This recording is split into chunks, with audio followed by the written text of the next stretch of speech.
organ. Nah, hubungan-hubungan dari struktur tubuh ini nanti akan dipelajari lebih lanjut dalam anatomi deskriptif atau anatomi topografis. Oke, ini adalah struktur organisasi dari tubuh manusia. Ya, jadi ini hampir sama kayak kalau diumpamakan seperti buku ya, seperti cerita, itu kan terdiri dari huruf nanti akan membentuk kata-kata, kata-kata itu nanti akan membentuk kalimat, bentuk paragraf sehingga nanti bisa jadi buku. Nah, ini pada level tubuh manusia juga seperti itu. Jadi ini adalah struktur yang paling kecil dari tubuh manusia yang namanya adalah atom, di mana atom ini nanti isinya adalah ion-ion yang kecil ya, ada fosfat, natrium, oksigen, hidrogen. Ini nanti pada level kimiawi atom-atom ini nanti akan membentuk struktur DNA. Struktur DNA ini urutan dari basa nitrogennya ini nanti yang akan menentukan apakah jaringan itu nanti akan menjadi apa. Jadi setelah level kimiawi, level yang kedua adalah level seluler, ya, di mana nanti akan menentukan yang menentukan sel-sel ini nanti jaringan apa itu adalah DNA-nya, gitu ya. Ini adalah level seluler. Kemudian sel-sel ini nanti akan bersatu menjadi jaringan. Jaringan-jaringan ini nanti akan bersatu menjadi organ, ya. Nah, sel ini ke jaringan ini selnya ini seragam ya.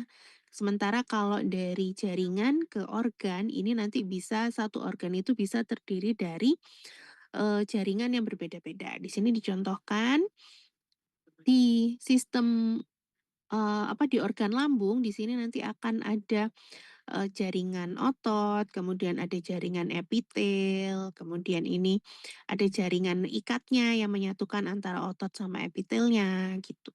Sementara kalau dari otot ke jaringan itu dari ini sel-sel otot halus, ini nanti akan satu sel otot nanti kalau misalnya bergabung dengan sel-sel otot polos yang lain nanti akan menjadi jaringan otot polos gitu. Lalu jaringan-jaringan ini nanti akan bergabung jadi organ. Nah, organ-organ ini nanti akan membentuk yang namanya sistem organ. Lalu sistem-sistem organ ini nanti akan membentuk satu level organisme yaitu tubuh manusia. Ini adalah sistem-sistem organ di dalam tubuh manusia. Yang pertama ini adalah sistem integumen. Integumen itu isinya adalah kulit dan struktur-struktur yang berkaitan sama kulit ya, seperti lemak subkutan, kemudian kelenjar-kelenjarnya, kelenjar keringat, kelenjar apalagi yang ada di bawah situ ya, yang ada di bawah kulit itu ya. Kemudian ada rambut, lalu kuku, lalu ini ya, kelenjar keringat sama kelenjar minyak. Ini yang menyusun sistem integumen. Fungsinya karena dia ada di paling luar dari tubuh, maka fungsinya adalah untuk memproteksi tubuh, kemudian membantu regulasi dari suhu tubuh, lalu juga merupakan jalan keluar atau salah satu sistem ekskresi ya, bisa mengekskresikan toksin, bisa mengekskresikan keringat kayak gitu. Lalu setelah itu juga membantu untuk pembentukan vitamin D dan ada fungsi untuk deteksi sensasi, sensasi sentuh, sensasi raba, raba yang ringan sama raba yang dalam. Kemudian ada sensasi suhu, panas dan dingin. Kemudian di bawah kulit juga ada salah satu tempat penyimpanan lemak yaitu lemak subkutan. Dan itu nanti akan berfungsi sebagai insulasi panas dari tubuh sehingga dia bisa menahan supaya panasnya itu bisa dipertahankan tetap di dalam tubuh aja. Kemudian yang kedua ini adalah sistem skeletal, isinya adalah tulang dan sendinya, ada tulang keras sama tulang lunak. Ya, ini adalah sistem skeletalnya. Fungsinya adalah untuk support sama proteksi, supportnya ya karena dia keras ya.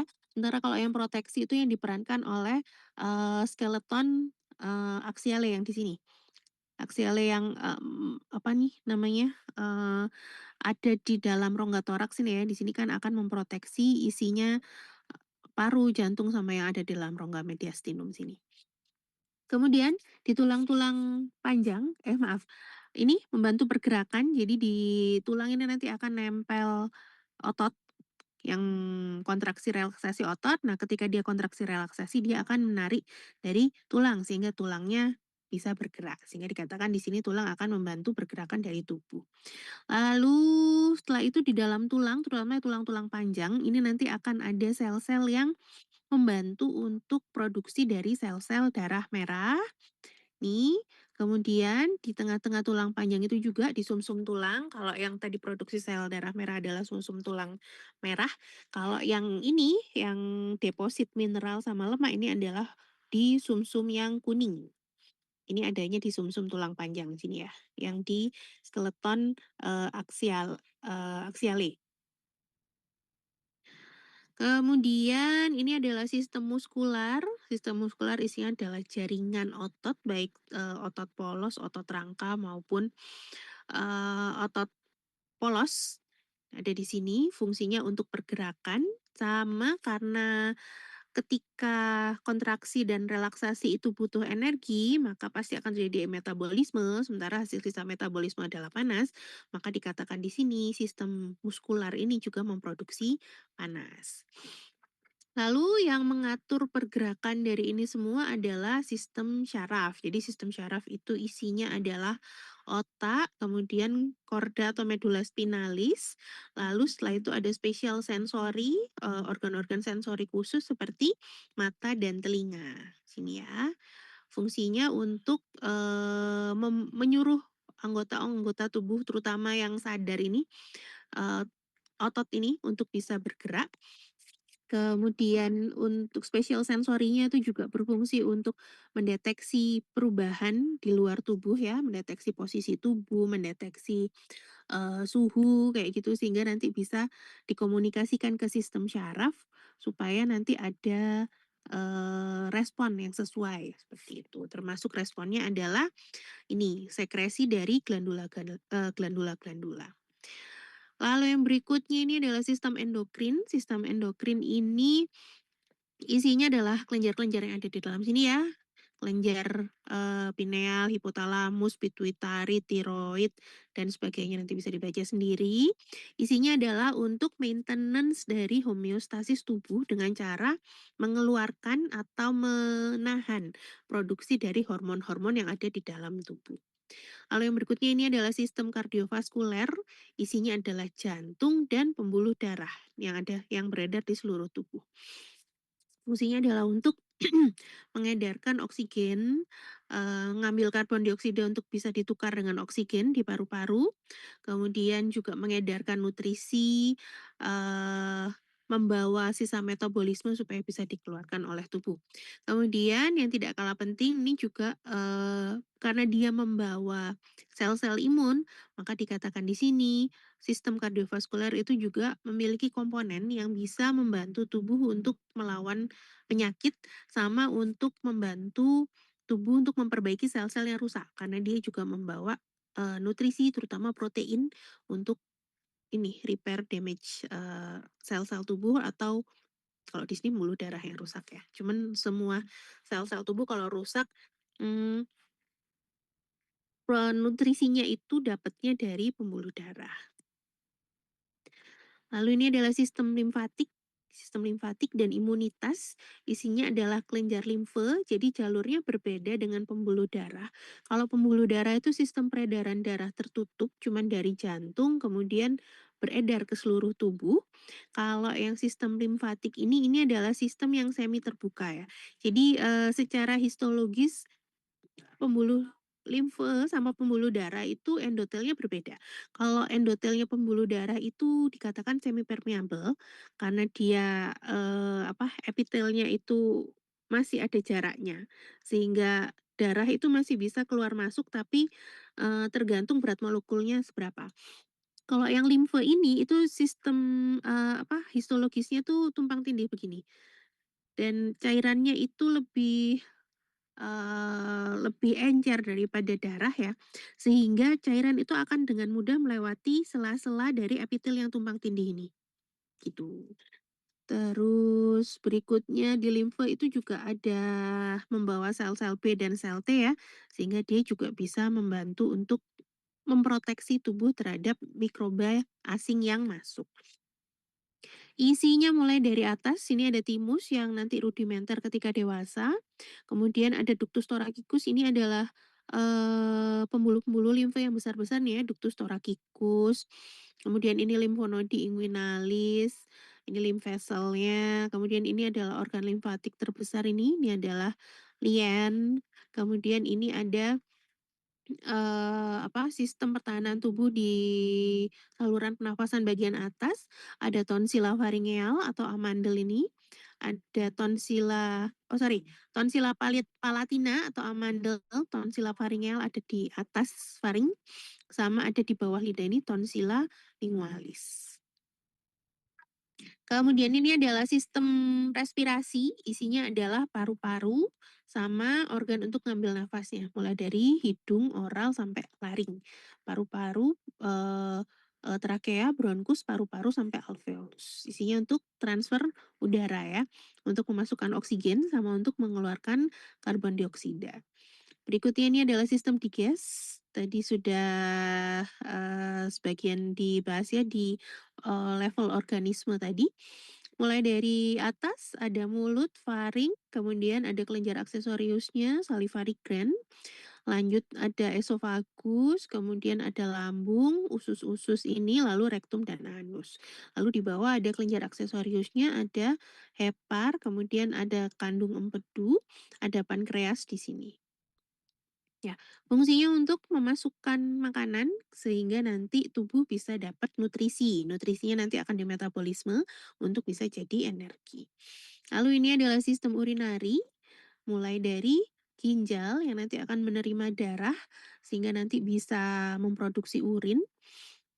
Kemudian turun jadi ureter, lalu nanti akan berkumpul dulu di bladder atau vesika urinaria, kemudian baru dikeluarkan urinnya lewat uretra.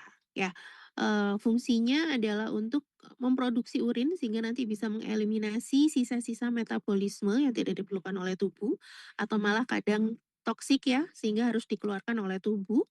Kemudian dia juga karena mengeluarkan cairan, maka dia juga berperan dalam keseimbangan cairan dan elektrolit, karena cairan dan elektrolit itu adalah dua hal yang tidak bisa dipisahkan. Lalu, karena ada elektrolit dan ion-ion yang dikeluarkan lewat urin, maka sistem perkemihan ini juga akan memaintenance keseimbangan dari asam basa. Jadi ion hidrogen, ion fosfat, bikarbonat itu kan nanti akan dia bisa menentukan apakah di-keep atau dikeluarkan oleh tubuh, sehingga nanti pH-nya tubuh itu nanti akan tetap terjaga dalam kondisi seimbang. Lalu setelah itu di ginjal ada satu hormon khusus ya, yaitu eritropoietin, itu nanti akan membantu meregulasi pembentukan dari sel darah merah. Sehingga dikatakan di sini juga sistem perkemihan itu membantu untuk regulasi produksi dari sel-sel darah merah. Kemudian yang terakhir ada 11 sistem yang ada di dalam tubuh ya. Ini adalah sistem reproduksi di mana cukup berbeda antara laki-laki dan perempuan. Kalau yang perempuan eh gonadnya itu adalah ovarium, kalau laki-laki gonadnya adalah testis. Kemudian ada organ reproduksi untuk reproduksinya. Yang perempuan ada tuba uterina, kalau laki-laki tidak ada. Ada vagina, kalau laki-laki ada penis ya. Seperti itu untuk sistem reproduksi. Fungsinya untuk reproduksi sama produksi hormon-hormon reproduksi. Plus kalau yang perempuan ada glandula mamaria, ini untuk memproduksi air susu ketika nanti sudah sudah masa laktasi. Oke, ini adalah basic anatomical terminology tentang posisi tubuh sama nama-nama regio tubuh. Ya, ini posisi tubuh itu bisa dibagi menjadi beberapa regio utama. Yang pertama ini ada regio kepala atau sefal. Ini yang kalian sering lupa kalau sudah tingkat atas ya, padahal untuk di blok patol juga sebenarnya masih diperlukan, kayak patah tulang ada di regio mana gitu biasanya lupa. Atau nanti di kulit itu kalau mendeskripsikan lesi itu juga nanti memerlukan nama-nama regio ini. Nah, itu yang sering dilupakan ya. Kalau, regio utamanya sebenarnya cuman ada 5 ya, jadi cuman regiosefal, kemudian ada regioservikal, kemudian ada regiotorakal, abdominal 5 itu cuman sefal, lalu ada servikal, lalu ada trunk ini nanti dibagi menjadi 3 ya, torakal, abdominal, sama pelvikal, kemudian ada ekstremitas atas sama ekstremitas bawah. Jadi kalau secara garis besar cuman ada ini, kepala, leher, tubuhnya sendiri, lalu ekstremitas atas dan ekstremitas bawah. Nah, yang tubuh ini nanti dibagi lagi menjadi, regiotorakal, regioabdominal, sama regiopelvikal. Kemudian di sisi belakang ini yang di sebelum jadi leher di bagian kepala belakang ini adalah regio oksipital. Kalau yang di depan ini adalah regiofasial, kalau kepala bagian atas ini adalah regiokranial. Ya, jadi beda ya. Kalau seluruh kepala ini namanya sefal, kalau muka ini fasial, bagian atas kepala ini kranial, bagian belakang ini namanya oksipital. Kalau leher depan belakang namanya sama-sama leher. Kemudian regiotorakal ini yang bagian depan. Regio belakang ini yang ada sayapnya ini adalah regioskapular. Kalau yang tempatnya tulang belakang ini adalah regiovertebral. Tapi seluruh punggung ini namanya regio dorsal. Ya, kalau lupa kalian bisa bilang toraks posterior. Pokoknya tahu ini adalah torakal anterior, ini adalah torakal posterior. Kemudian ini yang bagian tengah ini namanya regio abdominal ya. Kemudian yang pinggang ini namanya regio lumbal, pinggang sama panggul ini namanya regio lumbal. Lalu yang dari sias ini spina iliaca anterior superior ke bawah ini namanya regio pelvikal sampai simfisis pubisil. Lalu di bagian belakang, pelvikal bagian belakang ini adalah regio gluteal. Kemudian ini adalah regio ekstremitas bawah ya, ini adalah regio femoral. Kemudian di tengah ini adalah regio perineal. Lalu ada anal di sini yang di tengah antara genitalia dengan anus namanya regio perineal. Kemudian di sini namanya regio anal, tempatnya anus ya. Kakinya ini namanya regio femoral, depan belakang. Lutut ini regio patella. Lutut bagian belakang ini namanya regio poplitea. Jadi lekuannya itu namanya poplitea.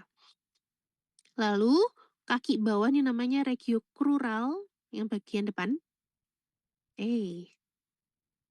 Kalau yang bagian belakang betis itu namanya sural. Jadi depan itu crural, yang belakang namanya sural. Kalau kaki, punggung kakinya ini namanya eh mana? Dorsum pedis. Ya, kalau bagian bawah ini namanya plantar pedis. Tumit ini namanya calcaneal. Dari os calcaneus ini ya. Ini adalah calcaneal. Lalu jempol kaki ini namanya hallux. Kalau ininya, jari-jarinya namanya digital. Nah, seluruh kaki ini namanya tarsal. Kalau tangan, ini adalah regio humeral, brachial humeral. Lipatan siku ini namanya antecubiti. Kalau yang bagian belakang yang nonjol ini namanya regio olecranon atau kubiti. Yang ini antecubiti, di depannya kubiti, yang belakang ini namanya kubiti. Lalu lengan bawahnya namanya antebrakii, depan belakang sama ya namanya antebrakii. Lalu tangan ini namanya karpal. Telapak tangan ini palmar atau volar sama, jari-jarinya namanya digiti atau phalanx, kemudian jempolnya kalau yang ini namanya halus, ini namanya pollux. Ya, karena itu nanti otot-ototnya di sini namanya halusis. Halusis longus, halusis brevis ya. Kalau ini namanya polisis. Polisis longus, polisis brevis gitu. Oke. Terus, oh ya ini adalah posisi anatomi ya, seperti ini. Dinamakan posisi anatomi seperti ini. Kalau pada yang pria, posisi anatominya itu, penisnya dalam kondisi ereksi ya, sehingga ketika dinamakan yang bagian bawah yang menghadap ke belakang kalau dalam kondisi flaccid, itu adalah, dorsum penis ya, sementara yang, bagian depan itu lupa saya namanya lupa saya namanya. Ya, jadi yang, kalau dalam posisi anatomi kalau untuk pria, itu penisnya dalam kondisi ireksi, sehingga bagian belakangnya itu yang bagian belakang. Yang di depan itu gimana ya ngomongnya ya? Ya gitu deh. Nanti akan dijelaskan lagi di blog, urinary deh gitu ya. Terus ini adalah, directional term, jadi bagaimana kita menyebut posisi berdasarkan lokasi anatomi. Kalau ini mestinya kalian sudah hafal ya. Medial itu yang mendekati sumbu tengah tubuh. Kalau makin ke menjauhi dari sumbu tengah namanya lateral. Superior berarti menuju atas, inferior berarti menuju bawah. Nah, yang proksimal sama distal ini, proksimal itu makin mendekati sumbu tengah ya, lebih dekat dengan sumbu tengah. Kalau distal itu yang lebih jauh. Kemudian proksimal, distal, apalagi? Ya, itu untuk, dasar dari penamaan, posisi berdasarkan posisi anatomi, nah nanti bisa dibaca sendiri ya. Superior itu menuju ke atas atau bisa disebut juga dengan, lebih cepal atau lebih kranial seperti itu karena menunjukkan kepala. Inferior itu ke bawah, anterior itu menunjukkan posisi yang depan, posterior itu yang lebih ke belakang. Intermediate itu di antara keduanya, bisa di antara medial lateral, bisa di antara anterior posterior, pokoknya di antara dua posisi. Ipsilateral itu adalah satu sisi yang sama, kalau kontralateral itu adalah dua sisi tubuh yang berbeda, menyeberangi garis tengah dari tubuh. Ini nanti pas, blok patologi neuro ya. Jadi ketika misalnya kelumpuhan atau kelemahannya atau, estesinya, parestesinya itu, satu sisi tubuh gini aja itu namanya ipsilateral. Jadi tangannya, kanan, kakinya yang kena juga kaki kanan, itu berarti posisi lesinya ipsilateral. Tapi kalau sudah menyeberang tangannya kanan, kakinya yang kena kiri, berarti, lesinya kontralateral, seperti itu. Lalu superficial, superficial ini yang lebih dekat dengan permukaan tubuh, kalau yang, internal atau deep, itu ini adalah yang lebih dekat sama organ-organ yang ada di dalam tubuh. Oke, ini adalah potongan-potongan dari tubuh ya. Jadi kalau potongannya, membagi depan belakang seperti ini ya, ini adalah potongan frontal namanya. Kalau yang membagi tengah begini, ini adalah potongan sagital. Potongan sagital itu bisa mid sagital yang memang memisahkan jadi dua kiri kanan sama, ini mid sagital, ada yang parasagital. Jadi kalau yang parasagital itu bisa, memotongnya tidak selalu sama antara sisi kiri sama sisi kanan. Kemudian kalau yang memisahkan antara atas sama bawah, ini namanya potongannya transversal. Kalau yang memisahkan atas sama bawah tapi nggak lurus ya, ini kan miring ya, ini namanya potongan oblik. Nah ini nanti akan, banyak kebolak-balik pada saat blok neurologi kayaknya ya. Tapi nggak cuma neuro sih, Dek. Ketika nanti, kalian sudah jadi dokter, minta foto gitu ya, di kelainan muskuloskeletal, di rehab medik gitu, itu nanti, potongan-potongannya seperti ini. Jadi ini adalah potongan-potongannya MRI, potongannya CT scan itu seperti ini. Jadi ada yang mid sagittal plane itu berarti motong 2 sisi, kiri kanan sama. Ini yang frontal, ini yang potongan frontal jadi otaknya dipotong seperti ini ya. Ini potongan yang anterior, kemudian ada yang posterior. Nah, ini yang transversal seperti ini, gitu. Oke, ini adalah rongga-rongga tubuh.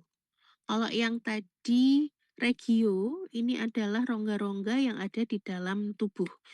Rongga yang ada di dalam tubuh, ini ada yang pertama, ini adalah rongga kranial.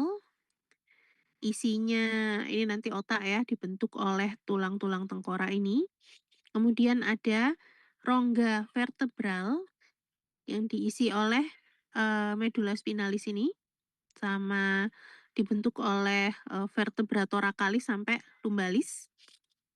Lalu ini adalah rongga torakal atau thoracic cavity. Ini adalah rongga dada. Ada rongga pleura, ini di sini.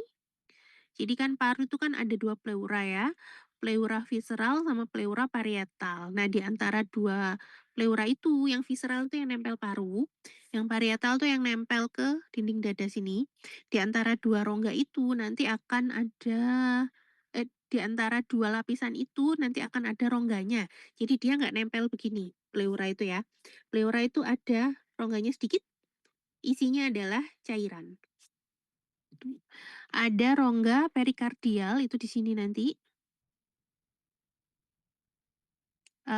dibentuk oleh perikardium, lapisan yang menyelimuti jantung. Jadi jantung itu tidak seperti paru ada 2 visceralnya. Kalau jantung itu cuma ada jantung kemudian dibungkus oleh perikardium. Nah, rongga di antara jantung sama perikardium ini rongganya namanya rongga, perikardial. Kemudian ada namanya rongga mediastinum. Rongga mediastinum itu adalah di antara ini yang merah-merah ini anggaplah ini adalah iga-iganya ini ya, sama si pleuranya nih tadi. Jadi di antara paru sama iga itu ada 2 rongga ya, rongga pleura sama rongga mediastinum, gini. Nah, rongga mediastinum ini nanti sampai ke mana ini namanya diafragma. Lalu yang ketiga ini adalah rongga abdominopelvis yang dibagi 2 sesuai namanya ya, rongga abdomen sama rongga pelvis. Oke, ini adalah gambaran, posisi dari organ-organ yang ada di dalam rongga-rongga itu tadi. Ini adalah jantungnya, nah ini adalah rongga, perikardiumnya, kemudian ini paru, ada rongga pleuranya ya, kemudian ada yang di luarnya adalah rongga mediastinumnya. Seluruhnya yang warnanya biru ini adalah rongga toraks. Lalu ini adalah gambaran, potongan transversal dari apa ini namanya, rongga toraks di mana nanti akan tampak potongan dari jantung beserta sama katup-katupnya ini ya.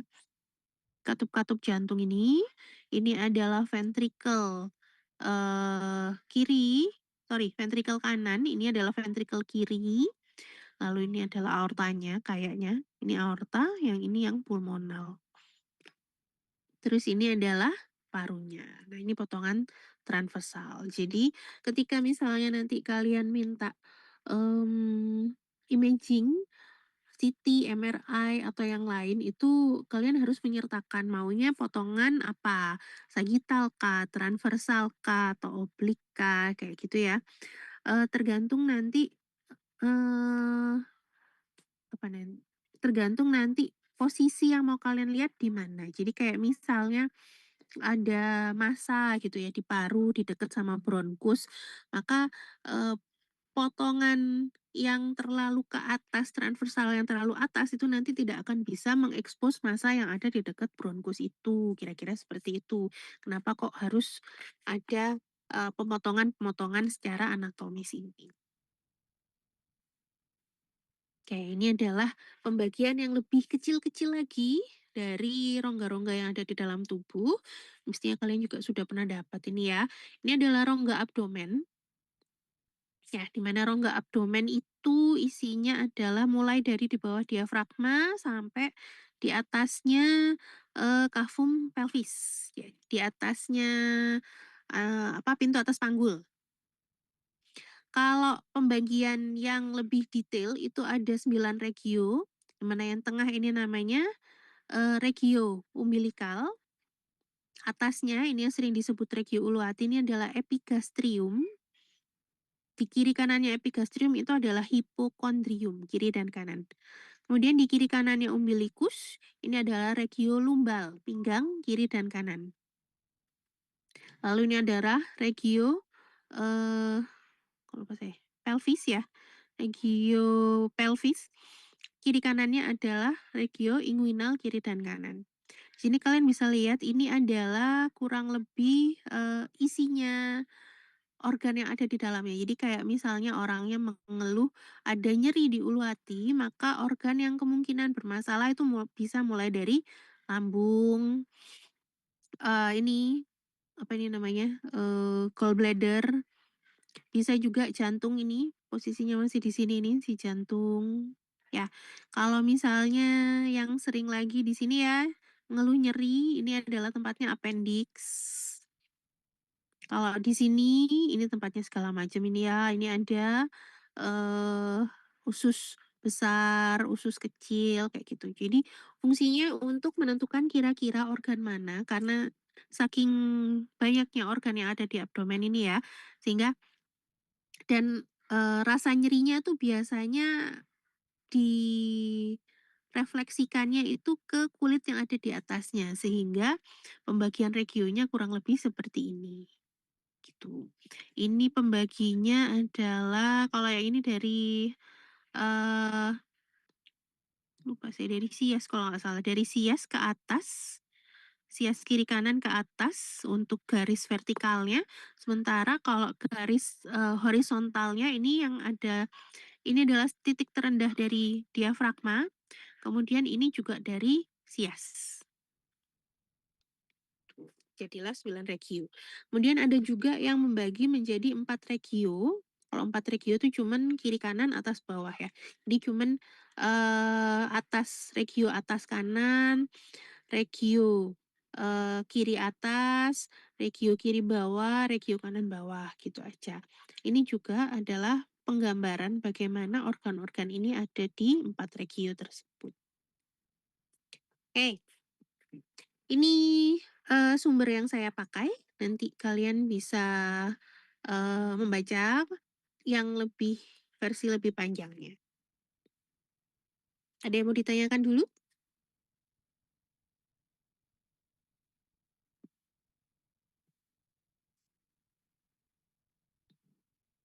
Nggak ada ya, oke. Oke, berikutnya kita akan bicarakan pembagian anatomi ya. Anatomi itu ada anatomi regional, ada anatomi sistem. Anatomi regional itu adalah anatomi organ-organ regio tertentu. Kalau sistem itu sistem organnya. Jadi kalau regional itu kayak yang tadi itu regio eh regio paru atau regio jantung atau regio eh lambung, gaster kayak gitu. Kalau sistem itu berdasarkan sistemnya. Jadi sistem yang tadi itu yang ada 11 sistem ya. Sistem kardiovaskuler, sistem respi, sistem limfatik seperti itu. Oke, yang per regio yang seperti ini yang tadi sudah dibahas tadi ya. Regio kepala atau kranial, regio leher atau koli atau servikal. Iya jangan salah ya. Yang ini namanya servikal ya, Dek ya. Kalau yang punyanya perempuan, batas antara uterus sama vagina itu serviks. Itu juga masih sering salah kalian. Lalu ini adalah regio torakal, ini adalah regio abdominal, ini adalah regio genitalia, Kemudian di sini ada regio inguinal, ini adalah regio ekstremitas, tadi sudah di depan ya. Kalau yang sistem yang seperti ini, yang tadi ada 11. Ini posisi-posisi dalam anatomi, tadi sudah. Nah, ini adalah istilah-istilah yang ada di anatomi. Kalau misalnya kalian paham ini sedikit-sedikit, sebenarnya praktikum anatomi tidak begitu susah ya. Jadi kayak prosesus itu adalah tonjolan, tuberkulum itu tonjolan kecil-kecil, kayak gitu.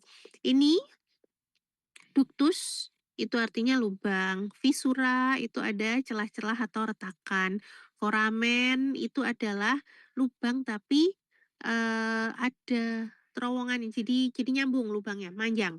Kalau ductus itu lubang tapi buntu, itu ductus. Kalau foramen itu lubangnya tapi nyambung terus karena biasanya merupakan tempat pembuluh darah sama syaraf. Kalau kanal itu nanti akan berhubungan sama rongga lain gitu. Kafum itu adalah rongga ruangan biasanya dibatasi oleh tulang, bisa juga oleh organ-organ. Kalau meatus itu pintu yang nanti buntu. Cuman kalau ductus itu dangkal, kalau meatus itu lebih dalam. Gitu. Nah, ini adalah penyebutan regio. Epigastrik itu uluati. Kalau hipogastrik itu ada di bagian bawah dari perut tadi ya, di kiri kanan dari pelvis. Kemudian ileum itu di dekatnya ileum dextra sinistra itu di bukan di daerah usus halus yang bagian ileum dextra sinistra, lumbal itu pinggang, umbilicus itu daerah umbilikal. Ini mestinya sudah paham kalian ya, dextra sinistra anterior. Ini tadi juga sudah. Oke, ini istilah-istilah bahasa Latin, ecto itu luar, endo itu dalam, di antara keduanya namanya meso. Lalu epi itu paling luar, di atas, pokoknya tutupnya itu ini namanya epi. Kalau paling bawah itu namanya basis. Kalau di antara keduanya namanya peri. Lalu ada lagi yang puncak yang bentuknya segitiga kayak paru-paru itu bagian puncaknya yang meruncing itu namanya apex. Sementara yang bagian bawahnya itu namanya basis, apex basis. Lalu habis itu margo ini adalah tepian. Jadi kayak apa yang ada margo itu yang misalnya di tulang. Margo itu yang bagian tepi kiri kanan atas bawah, tapi dia agak tajam jadi bisa dipegang gitu ya. Kelihatan benar-benar bahwa dia ada tonjolan tapi tajam meruncing gitu. Itu margo. Dah, itu aja mungkin untuk introduksi anatomi. Ada yang mau ditanyakan?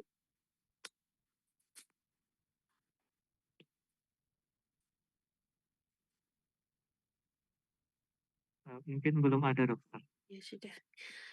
Kalian udah pernah dapat ini toh? Ya wis, nanti untuk slide-nya saya kirim ke PJ yang tadi. Saya anggap yang WA saya tadi PJ-nya ya. Nanti slide-nya saya kirim ke situ. Itu aja mungkin untuk pertemuan hari ini. Terima kasih. Saya akhiri dulu. Assalamualaikum warahmatullahi wabarakatuh. Waalaikumsalam.